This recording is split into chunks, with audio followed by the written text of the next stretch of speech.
Today's Gospel reading is from Mark 8, verses 31 to 38. Then he began to teach them that the Son of Man must undergo great suffering, and be rejected by the elders, the chief priests and the scribes, and be killed, and after 3 days rise again. He said all this quite openly, and Peter took him aside and began to rebuke him. But turning and looking at his disciples, he rebuked Peter and said, "Get behind me, Satan, for you are setting your mind not on divine things, but on human things." He called the crowd with his disciples and said to them, "If any of you want to become my followers, let them deny themselves and take up their cross and follow me. For those who want to save their life will lose it, and those who lose their life for my sake and for the sake of the gospel will save it. For what will it profit them to gain the whole world and forfeit their life? Indeed, what can they give in return for their life? Those who are ashamed of me and of my words in this adulterous and sinful generation, of them the Son of Man will also be ashamed when he comes in the glory of his Father with the holy angels."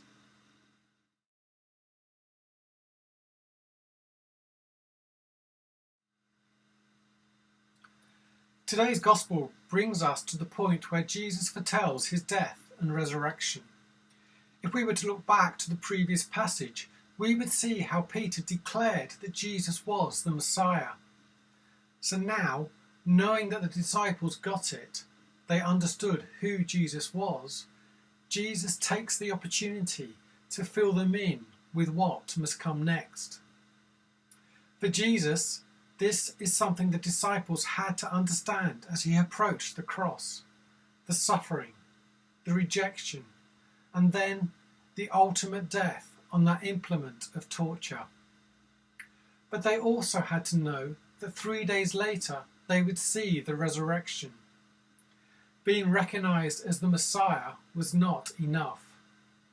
You see, the people thought that the Messiah was going to overcome the Roman rule with some kind of military victory. They didn't foresee that the victory would come by the Messiah as a sacrificial lamb. The cross was necessary. Jesus' death and resurrection was prophesied in the Old Testament scriptures and foretold here by Jesus. Jesus knew this was the ultimate destination for his earthly ministry, but it wasn't the end because of the resurrection. It has to be said that there are some today who say the cross was not necessary, but we must remember that when Peter challenged Jesus over the foretelling of his death, Jesus responded to Peter by saying, "Get behind me, Satan." Peter had understood the divine revelation that Jesus was the Messiah, but in that fleeting moment had become the mouthpiece of the devil. Jesus wants us to set our minds on and focus our minds on things that are divine and not human. He wants us to listen to the voice of Jesus and not to the voice of the devil trying to tempt us away. The passage goes on. It is not just about the death and resurrection of Jesus, for Jesus goes on to say, "If anyone would come after me, they must deny themselves, take up the cross, and follow me." The cross was a necessity for Jesus, but it is also a necessity for us. What is clear here is that Jesus was not asking us to do anything that he was not prepared to do. That's a sign of a great leader, leading by example. But what does it mean to take up the cross? If you saw someone carrying the cross in Palestine at that time, you knew exactly what was happening and where they were going. You knew they were a condemned criminal on the way to their cross. It was their own cross that they were carrying, the ultimate self-denial. Maybe that puts the chocolates that we give up for Lent into perspective. Don't get me wrong, I'm not trying to belittle what we are denying ourselves through Lent as we approach the cross. It is, after all, an outward sign of what is happening in our hearts. But we must remember that whilst our friends and family might see the outward transformation through the sacrifices at Lent, God is looking for the inner transformation. He's looking at what we deny ourselves in our hearts, through our words and through our deeds. He calls on us to deny ourselves, to take up the cross and to follow him. Jesus goes on to say, "For those that want to save their life will lose it, and those that lose their life for his sake and for the sake of the gospel will save it." Taking up our cross and following him might be seen as the ultimate self-denial, but it leads to something that is so much better than anything we can achieve for ourselves or by ourselves.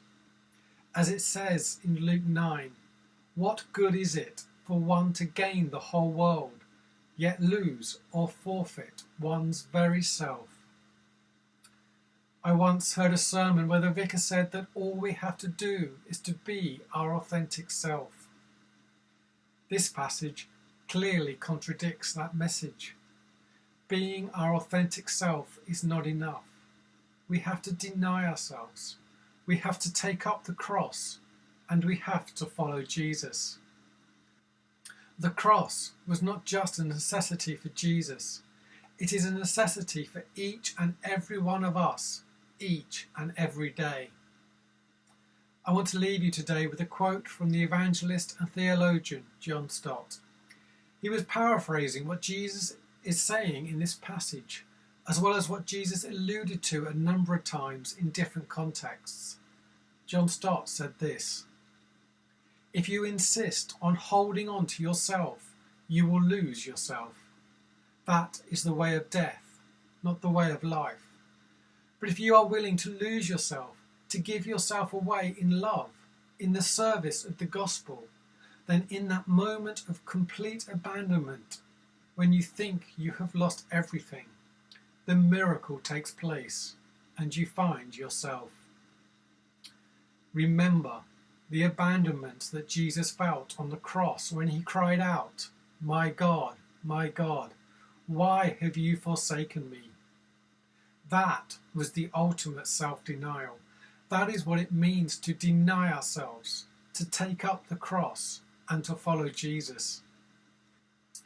So as we travel through Lent and as we walk towards the cross, I urge us all to think about what it is that we need to deny in ourselves in order to find ourselves and in order to become the person that Jesus calls us to be. And I think this is more than giving up chocolate for Lent.